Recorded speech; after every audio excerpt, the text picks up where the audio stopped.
Alam mo naman, tayong mga mayayaman, di ba? Nabibilang lang sa mga mayayaman na okasyon. Hindi mo yung porma ko sa porma mo. Bawal dito ang paslupa. Happy birthday. Regalo ko nga pala sa'yo. Hindi mo ba alam tong anong klaseng lugar to? Mga mayayaman lang dito. Tsaka, bakit ka ba nakapasok dito? Siguro akit bahay ka, no? Pero huwag kayong mag-alala, sir. Sabi ng doktor, stable na po yung anak niyo. Sabi yan sa'yo, no? Kaya nga eh. Alam mo, buti na lang naka-recover si Enzo bago mag-birthday niya. Kaya eto, nakapag-party tayo. Oh, cheers! Cheers! Kumusta dyan? Okay lang ba kayo dyan?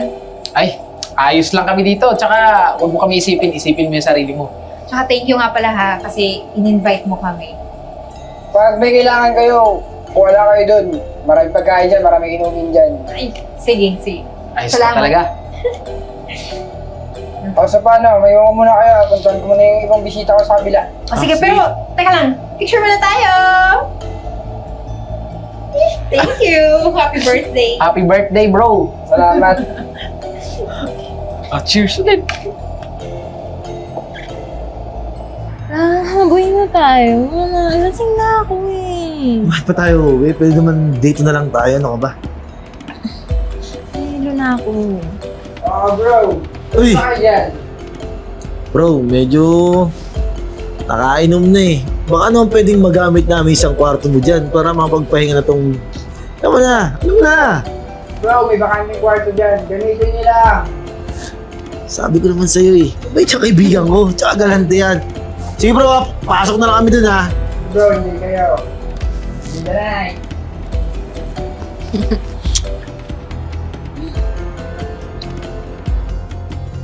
Bro, mukhang di ka yata masaya sa party ko ah. Aba, mga bisita mo bro. Puro may partner. Ako lang wala ditong kasamang above eh. Wala ka bang bisita dadating? Bro, bakit hindi ka na lang makisali sa kanila? Alam mo, buti na lang talaga walang mga mahirap na kaibigan nitong kaibigan natin. Kasi pag nahaluan tayo ng mga mahirap dito, hindi na ako tutuloy dito. Alam mo naman, tayong mga mayayaman, di ba? Nabibilang lang sa mga mayayaman na okasyon.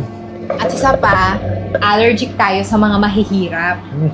Tama ka dyan. Pero don't worry bro, baka meron darating. Yun, hindi ko makatok bro. Happy birthday bro ah. Pasuyo na lang, baka above mo na yan. Sige.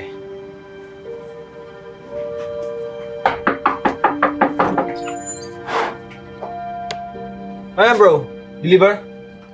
Hindi. Para to dun sa may birthday, regalo ko sa kanya.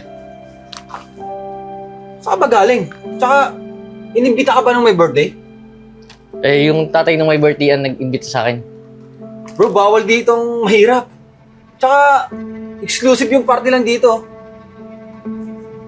Ano ba yung pormahan mo? Hindi mo yung porma ko sa porma mo. Bawal dito ang paslupa. Bro, sino ba yan? Invite mo ba yan? Happy birthday. Regalo ko nga pala sa'yo. Teka lang bro. Sige, papasukin mo bro. Yeah, Pumasok na, huwag kumaya. Ito regalo ko sa'yo. Thank you. Bro, ba't mo pinapasok mo yun? Easy ka lang bro, di ba boring ka? Ayun bro, paglalaroan natin. Sige. Kaya ka na-aksidente eh. Puro ka kalukuhan. It's okay bro. Tara, balik tayo sa loob.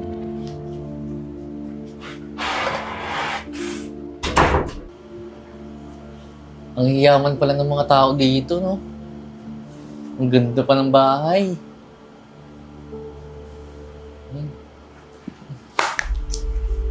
Yeah, mas naman, oh.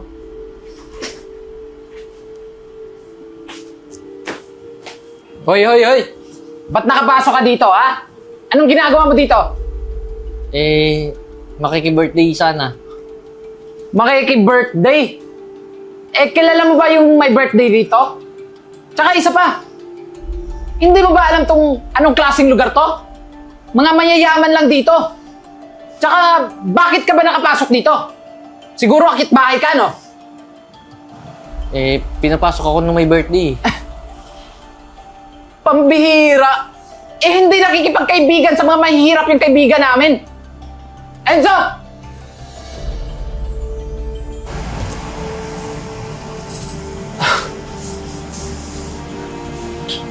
Bro, ba't ang init naman ang ulo mo? Pare! Ano to? Pambihira naman, oh.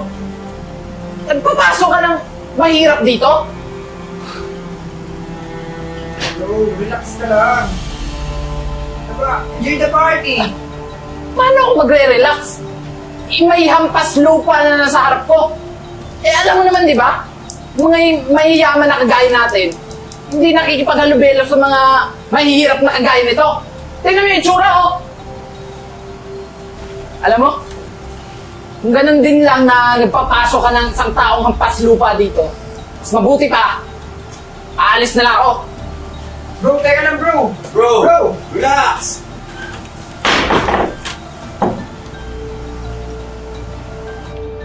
O ikaw, lumipat ka nga dun. Bro, po ka nga. Kasi pinapasok mo pa yan. Pati si Jay tuloy, nag-walk out. Boy, sino ba nagsabi sa'yo pwede ka dito? Alam mo bang pangmamayaman na party lang to? Tingnan mo yung tsura mo, oh. Makita mo na ginawa mo? Nang dahil sa'yo, umalis yung mga kaibigan ko. Nasira pa yung party ko. Isa pa, paano ka naman makikilala ng daddy ko? Niya ako nga, hindi nga kita kilala eh. Hindi ka naman namin kakamilya. Tsaka pwede ba? Umalis ka na? Baka may mawala dito, ha? Dad, Dito. Oh, ang lalaki na to, Dad, oh. Nang dahil sa kanya, nasira yung party ko. Nagsialisan yung mga kaibigan ko. Tsaka Dad, pinapunta mo daw dito yan? Sino ba yan? Oo. Ako nagpapunta sa kanya dito.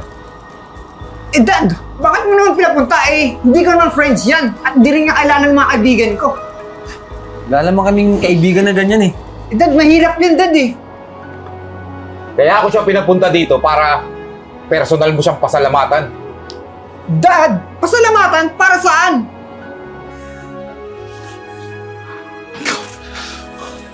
Oh! Anong nangyari sa anak ko? Tsaka, sino ka? Eh, nabugbog po eh. Teka lang, saan nangyari to? Tsaka, nakilala mo ba kung sino gumawa sa kanya nito? Hindi ko na po para habulin yung gumulpi sa kanya eh. Eh, mas importante po sa akin, yung buhay ng anak. Anak niyo po ba to? Oo. Ikaw ba yung nagdala dito sa ospital sa anak ko? Ako nga. Kasi yung mga kaibigan niya, iniwan siya, tumakbo, habang ginugulpi siya. Pero huwag kayong mag-alala, sir. Sabi ng doktor, stable na po yung anak niyo. Naku. Salamat ah.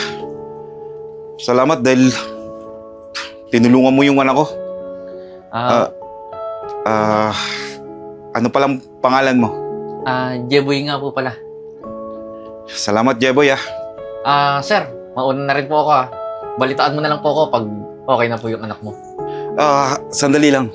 Ay, di! Bibigay ako. Hindi na po, sir. Eh, ginawa ko naman po ito ng kusang loob. Hindi po para bayaran niyo pa. Tsaka sir, kung kailangan niyo ako at gusto niyo akong kontakin, nandun lang yung number ko sa cashier. Eh, ako kasi nagdala sa kanya, kaya yung full details ko nandun. O sige. Kasi baka kailanganin kita sa investigasyon ng nangyari sa anak ko. Sana tulungan mo pa kami. Oo naman, sir. Walang problema. Tutulong po ako. O paano? Mauna na po ako Salamat ulit ah.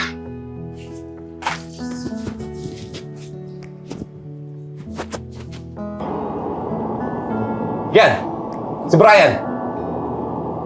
Tinulungan ka ba niya? Nung panahon kailangan mo siya? Nung ginugulpi ka? Si Charles! Si Jay! Natulungan ka ba nila? Yang nilalait-lait nyo, yan yung taong tumulong sa'yo. Yung tinaya yung buhay para maligtas ka. Dad, sorry. Hindi ko naman kasi alam eh. Yan kasi yung problema sa inyo. Oh, binibigay namin lahat ng luho nyo. Pero ano?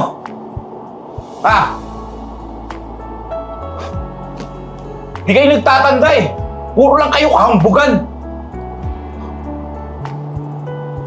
Yung mga kaibigan mo, tingnan mo. Ginagastosan mo ng malaki. Tapos ano? Nung panahon kailangan mo, nung halos mamatay ka na, di ba tinakbuhan ka? Dad, sorry talaga. At kuya, maraming salamat sa tulong mo ah. Hindi dahil sa'yo, baka wala na ako. Pasensya na din kung inusgahan ko agad yung pagkatao mo. Wala namang problema sa akin yun. Ang sa akin lang, gusto lang kita makitang magaling na. Sige po. Alis na lang po ako. Teka lang kuya. Huwag ka na umalis. Tuloy natin yung party na kasama ka. Nang makabawi naman ako sa'yo. Bro, gusto naman pala tong si Jeboy. Bro, thank you. Bro. Bahala dito Ikaw, Brian Ikaw pinagkakatiwala ko. Ikaw pinakamalapit dito sa pamilya namin. Nakaibigan ng anak ko. Sana naman sa susunod, huwag puro yabang. Tulungan mo naman. Magtulungan kayo, Tito. Laki-laki mo pa naman. Pahaba-haba ka pa ng buhok. Tapos tatakbo ka rin. Tito, dami-dami nila nun eh. Paano? Jabay, salamat ulit So, kayo nang bahala dito Sige, Mag-enjoy kayo. Pupuntahan lang ako. Okay, Dad. Bro, shot. Ay, salamat bro.